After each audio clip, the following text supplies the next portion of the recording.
Moderno at lunti ang kapaligiran, laid-back na pamumuhay at tahanan ng giant pandas. Diyan kilala ang Chengdu, ang kabisera ng Sichuan Province. Pero bukod dyan, tanyag din ang lungsod sa Sichuan cuisine na sikat sa maanghang na lasa. Sa aking one-day adventure, mas nakilala ko ang lungsod na ito mula sa mga parke hanggang sa mga pagkaing ipinagmamalaki ng Chengdu.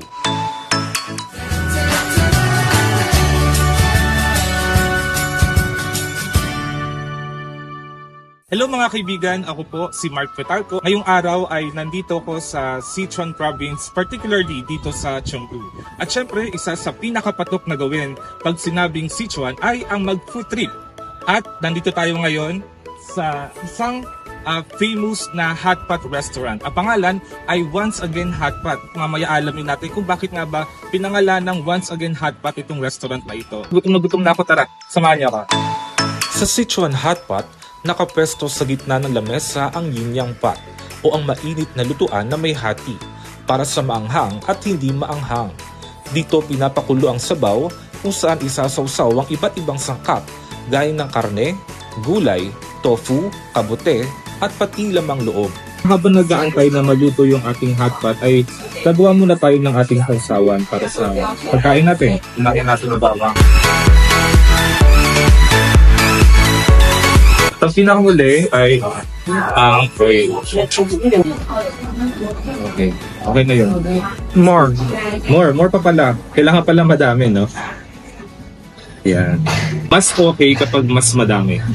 Kilala ang Sichuan Hotpot sa napakaanghang at malasa nitong sabaw na gawa sa chili peppers at Sichuan peppercorns. Sabi nila, kapag kumain nito, mararamdaman mo ang kakaibang sensasyon na tinatawag na mala na kombinasyon ng pamamanhid sa dila at maanghang. Namumuot yung anghang sa loob, medyo salty, medyo oily, pero nandun pa rin yung flavor niya, hindi pa rin nawawala. Hindi naman pawisan, pero hindi mapigilan talaga yung mapaluha. Kaya pala siya tinawag na Once Again Hotpot. Talagang babalik-balikan mo pagka pumunta ka dito sa Chengdu, itong restaurant na ito dahil sobrang sarap. Tagumpayan namin ni Ma'am Jade yung mainit at napakaanghang na hotpot at sobrang sulit yung aming pagkain ngayong tanghalian. So, ano pong masasabi ni Ma'am? Yung karapat-dapat yung karanasan. Yeah. Kapit manghang pero super sarap. Pagkatapos kumain ng hotpot, dumiretso kami sa isang fruity shop para uminom ng malamig at maibsan ang manghang na aming kinain. Ang sarap. Para siyang lasang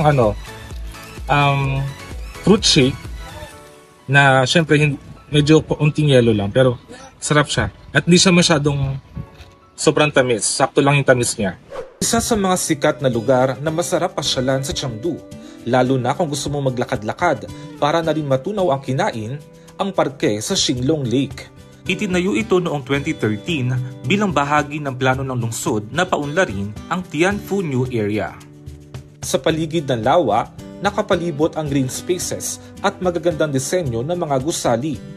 Dito kadalasan nagpupunta ang marami para maglakad-lakad, magbisikleta, o magpahinga sa tabi ng lawa habang ine-enjoy ang magandang tanawin. Medyo walang tao ngayon. Hindi natin naabutan yung mga maraming tao. Pero usually daw, kapag holiday, kapag weekend, Sabado-Linggo, ay punong-puno ito ng mga tao na namamasyal, nagpipiknik, ng mga pamilya, at meron din mga nagbabike din sa gilid nito kasi sobrang ganda ng background.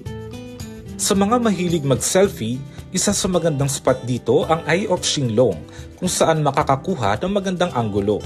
Kaya siya tinawag na Eye of Xinglong. Pagpasok daw sa loob ay para siyang bilog na mata at sa background niya ay makikita mo yung magandang landscape nitong nasa paligid ng Xinglong Lake Wetland Park. Kaya tara explore natin.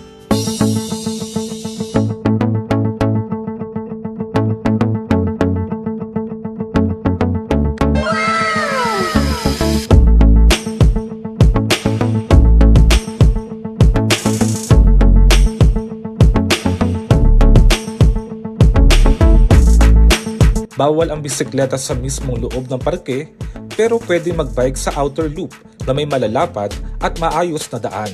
Tanaw pa rin dito ang lawa, mga puno at magagandang gusali. Napakaganda, napakasariwa ng hangin. Kung gusto mo mag-relax, mag-enjoy, at i-enjoy mo lang yung environment dito. Dito yung pinaka-the best place dito sa Chengdu.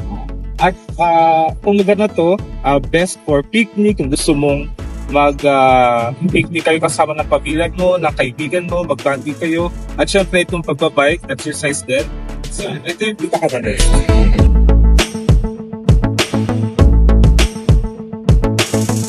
At yan ang aking one-day food at nature adventure dito sa Chengdu. Kaya kung mahilig kayo sa spicy food o gusto nyo mag-relax sa magandang tanawin, sigurado may maiaalok ang Chengdu para sa inyo. Ako po si Mark Fetalco, hanggang sa muli, Zaijan.